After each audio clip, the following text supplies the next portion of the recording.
दोस्तों, एक बार फिर से आपका स्वागत है प्रजापति न्यूज में। ऐसे होता था काला पानी जेल में अत्याचार। दोस्तों, सपने में भी क्या आपने कभी उस नर्क की कल्पना की है जहां इंसान को इंसान नहीं जानवर से भी बदतर समझा जाता था, जहां हर सांस एक सजा थी और हर दिन एक जंग। स्वागत है आपका उस काले इतिहास की दास्तान में जहां भारत माता के सपूतों को तोड़ने के लिए अंग्रेजों ने बनाई थी एक ऐसी जेल जो थी दुनिया की सबसे खौफनाक जेलों में से एक, काला पानी जेल। ये कहानी है उन वीर स्वतंत्रता सेनानियों की जिन्हें समंदर पार भेजकर न सिर्फ उनकी आजादी छीनी गई बल्कि उनकी आत्मा को कुचलने की कोशिश करी गई। ये कहानी है भूख, दर्द और अंधेरे की, लेकिन साथ ही हिम्मत और बलिदान की। तैयार रहिए, क्योंकि आज हम आपको ले चलेंगे उस जेल की गहराइयों में जहां हर कोने में छिपा था एक नया अत्याचार और हर दीवार चीख रही थी आजादी की पुकार। बस 1 मिनट के लिए भी वीडियो को स्किप मत करिएगा और अंत तक मेरे यानी कि अपने दोस्त विशाल प्रजापति के साथ इसी तरह बने रहिएगा। लेकिन हाँ, वीडियो शुरू करने से पहले एक छोटी सी रिक्वेस्ट है। आपके सामने है भारत का नक्शा। अब जरा नजर दौड़ाइए बंगाल की खाड़ी की ओर। वहां भारत से 1255 किलोमीटर दूर बसे हैं अंडमान और निकोबार द्वीप समूह। इन द्वीपों के साउथ अंडमान में बसा है पोर्ट ब्लेयर और यहीं इस खूबसूरत द्वीप के बीचों बीच खड़ा है वह काला इतिहास सेलुलर जेल जिसे हम जानते हैं काला पानी जेल के नाम से। लेकिन सवाल यह कि आखिर इस जेल का नाम काला पानी क्यों पड़ा? जवाब छिपा है हमारे देश की प्राचीन मान्यताओं में। हिंदू धर्म में एक पुराना विश्वास था कि समुद्र पार करने से इंसान अपवित्र हो जाता है।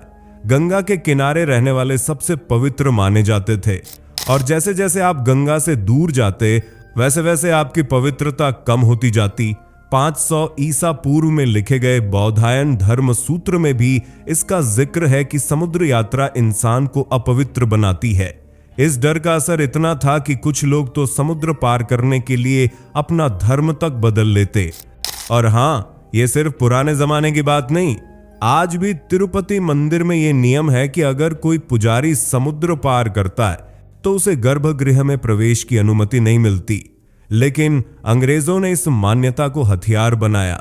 1857 की क्रांति के बाद जब पूरे देश में आजादी की चिंगारी भड़क उठी तो अंग्रेजों ने समझ लिया कि सिर्फ गोलियां चलाकर बगावत को नहीं रोका जा सकता।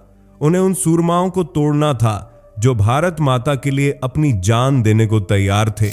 और इसके लिए उन्होंने बनाया एक ऐसा जेल जो न सिर्फ सजा देता था बल्कि इंसान की पूरी पहचान, उसका धर्म, उसका समाज, सब कुछ छीन लेता था। यही थी काला पानी जेल, वह जगह जहां इंसान की सामाजिक मृत्यु तय थी। क्योंकि एक बार अगर कोई समुद्र पार करके इस जेल में गया तो वैसे ही उसका समाज, उसका धर्म सब उससे दूर चला जाता है। बाकी जेल के अंदर क्या होता है ये तो दूसरी ही कहानी है। और दोस्तों, इसी सोच के साथ साल 1896 में शुरू हुआ इस जेल का निर्माण। लेकिन क्या आप जानते हैं इसे बनाने वाले और कोई नहीं बल्कि भारत की दूसरी जेलों से लाए गए कैदी ही थे। जी हां, अंग्रेजों ने अपने हाथ गंदे करने की बजाय भारतीय कैदियों से ही यह नर्क बनवाया। 10 साल तक चले इस निर्माण में 20 शून्य क्यूबिक फीट स्थानीय पत्थर और 30 लाख ईंटें लगीं।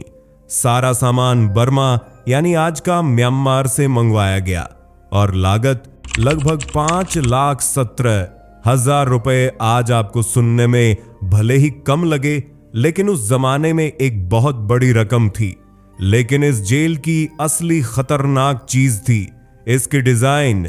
इसे बनाया गया था एक ग्रीक पौराणिक चरित्र आर्गस पैनोप्ट से प्रेरित होकर, जिसके पूरे शरीर पर आंखें थीं जो हर दिशा में देख सकता था। 18वीं सदी में जेरेमी बेंथम ने इस कॉन्सेप्ट को पैनोप्टिकॉन नाम दिया। एक ऐसी जेल जहां एक गार्ड सैकड़ों कैदियों पर नजर रख सकता था लेकिन कैदी उसे नहीं देख सकते थे। दोस्तों, इस डिजाइन का मकसद था डर व डर। जो हर कैदी के मन में यह सोच पैदा करता था कि उसे हर पल कोई देख रहा है। जेल का लेआउट कुछ ऐसा था, बीच में एक ऊंचा वॉच टावर और इसके चारों ओर 7 विंग्स, जैसे साइकिल का पहिया। हर विंग में छोटे छोटे सेल्स, जहां कैदी एक दूसरे को न देख सकते थे न बात कर सकते थे। हर सेल का साइज था 13, 5 फीट गुणा 7 फीट, जिसमें सिर्फ एक छोटी सी खिड़की थी, वो भी 10 फीट की ऊंचाई पर। कोई हवा, कोई रोशनी, सिर्फ अंधेरा और तन्हाई। इस जेल को सेलुलर जेल इसलिए कहा जाता था क्योंकि यह बनी ही थी कैदियों को अकेले में तोड़ने के लिए। अब जरा उस दुनिया में कदम रखिए जहां हर दिन एक नई सजा थी। अगर आपको काला पानी की सजा मिलती तो सबसे पहले आपको हथकड़ियां पहनाकर एक जहाज में ठूंसा जाता। चेन्नई या कोलकाता से शुरू होता आपका सफर, जो 3-4 दिन तक चलता और आखिरकार आप पहुंचते अंडमान। वहां आपको मिलता था सिर्फ एक पतला सा कपड़ा और एक लंगोट। आपके गले में लटकाया जाता था एक आईडी टैग, जिस पर लिखा होता था आपका नाम और आपकी कैटेगरी, डेंजरस या परमानेंटली इनकॉर्पोरेटेड। डेंजरस का मतलब था वे कैदी जिन्हें अंग्रेज सबसे खतरनाक मानते थे। इनमें थे हमारे वीर सावरकर, जिन्हें 1910 में देशद्रोह के आरोप में गिरफ्तार किया गया था। सावरकर वो सूरमा थे जिन्होंने फ्रांस के मार्सेलिज बंदरगाह पर जहाज से कूदकर भागने की कोशिश की थी। समंदर में तैरते हुए फ्रांस की जमीन तक पहुंच गए, लेकिन अंग्रेजों ने उन्हें फिर पकड़ लिया। इसीलिए उन्हें डेंजरस कैटेगरी में रखा गया और उनके सेल में थी डबल सिक्योरिटी। दूसरी कैटेगरी थी परमानेंटली इनकॉर्पोरेटेड, वे कैदी जिन्हें जिंदगी भर जेल में सड़ना था, जैसे परेंद्र कुमार घोष, जिन्होंने 1908 के अलीपुर बम केस में ब्रिटिश जज को मारने की कोशिश की थी। लेकिन यह तो सिर्फ शुरुआत थी। असली नर्क शुरू होता था जेल के अंदर। सुबह 6 बजे आपको बाहर खींचा जाता। नहाने के लिए मिलता था सिर्फ खारा समुद्री पानी, और वह भी सिर्फ 3 कटोरे। अगर आपने ज्यादा पानी लिया तो डंडे पड़ते थे। फिर आपको हथकड़ियां पहनाकर सेल्स में पटक दिया जाता और अगले दिन शुरू होता था काम, वह काम जो इंसान को इंसान नहीं, मशीन बना देता था। काला पानी जेल में काम का मतलब था जीते जी मरना। एक काम था नारियल छीलना। सुनने में आसान लगता है, लेकिन यह नारियल आपको अपने नाखूनों और खून से छीलने पड़ते थे। वीर सावरकर ने अपनी किताब मेरा आजीवन कारावास में लिखा है कि नारियल छीलते वक्त उनके हाथों से खून बहता था, लेकिन रुकने की इजाजत नहीं थी। दूसरा काम था नारियल फोड़ना, फिर उसका पानी इकट्ठा करना और आखिर में खुरपे से नारियल को शैल से अलग करना। हर कदम पर गार्ड्स की मार पड़ती थी। अगर गलती से आपने नारियल का एक टुकड़ा भी उठाया तो आपको चोर करार देकर पीटा जाता। लेकिन सबसे खौफनाक काम था तेल निकालना। गांवों में आपने देखा होगा बैल कोल्हू चलाते हैं, लेकिन काला पानी में यह काम इंसान करते थे। एक भारी लोहे का कोल्हू जिसे आपको दिन भर घुमाना पड़ता था, सुबह 6 बजे से शाम 5 बजे तक, बिना रुके, बिना पानी, बिना वॉशरूम ब्रेक। हर कैदी को 30 पाउंड यानी 14 लीटर तेल निकालना होता था। अगर कोटा पूरा नहीं हुआ तो रात भर वही कोल्हू चलाना पड़ता। कई कैदी तो थककर बेहोश हो जाते थे, उनके हाथ छिल जाते, पैरों से खून निकलता, लेकिन अंग्रेजों को कोई फर्क नहीं पड़ता। एक बार एक कैदी को लूज मोशंस हो गए। वह बीमार था, कमजोर था, लेकिन उसे उसी हालत में कोल्हू चलाने को मजबूर किया गया। सावरकर ने लिखा है कि उस कैदी को अपनी गंदगी तक साफ करने को कहा गया और फिर उसे एक टॉर्चर डिवाइस में बंद कर दिया गया 3-4 दिन तक, सबके सामने, ताकि बाकी कैदियों में डर बरकरार रहे। खाने की बात करें तो वह भी एक सजा था। मिट्टी के तेल में बना दलिया, जंगल से लाई गई सब्जियां जिनमें सांप और कनखजूरे मिले होते थे। हफ्ते में 2 बार दही मिलता था, लेकिन उसे जमादार छीन लेते थे।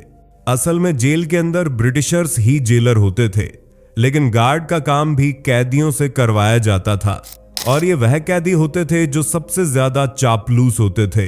इस तरह के कैदियों को जमादार कहा जाता था, जो अक्सर कैदियों की रिपोर्ट ब्रिटिशर्स को देते थे, जिसकी वजह से इन्हें जेल के अंदर पावर और अच्छा ट्रीटमेंट मिलता था। ये लोग ज्यादातर बलोच और पठान होते थे जो अपने ही साथियों पर अत्याचार करते थे, और अगर आपने खाने की शिकायत की तो डंडे पड़ते थे। 1933 में कैदियों ने इस खराब खाने के खिलाफ हड़ताल शुरू की।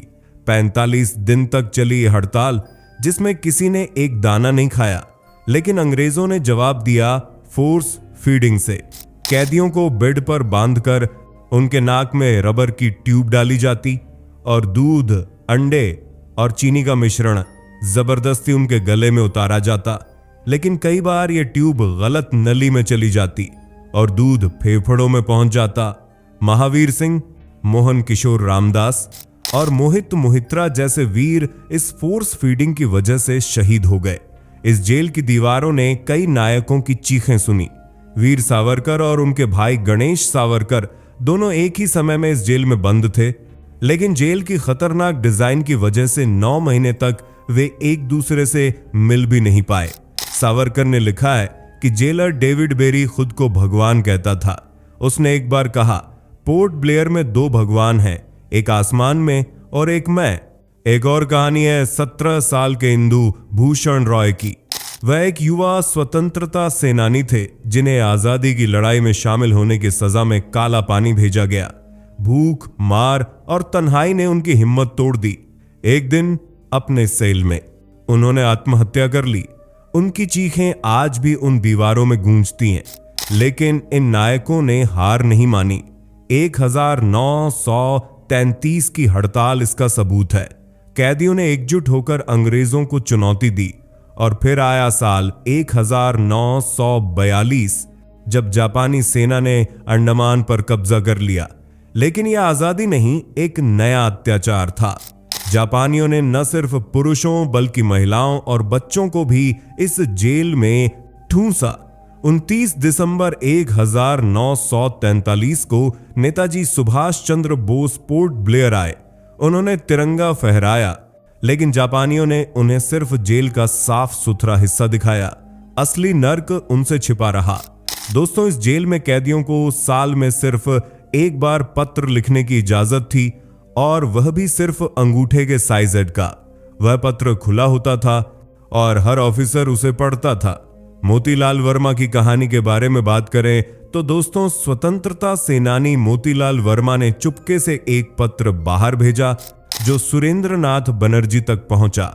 उनके अखबार द बंगाली में छपने के बाद दुनिया को काला पानी के अत्याचारों का पता चला। दोस्तों, जेल की दीवारें ऊंची नहीं थीं, क्योंकि बाहर समंदर और घने जंगल थे जहां जरावा जनजाति रहती थी। वे बाहरी लोगों को मार डालते थे, जिससे भागना असंभव था, और यही सारी चीजें इस जेल को इतनी ज्यादा खतरनाक बनती थी।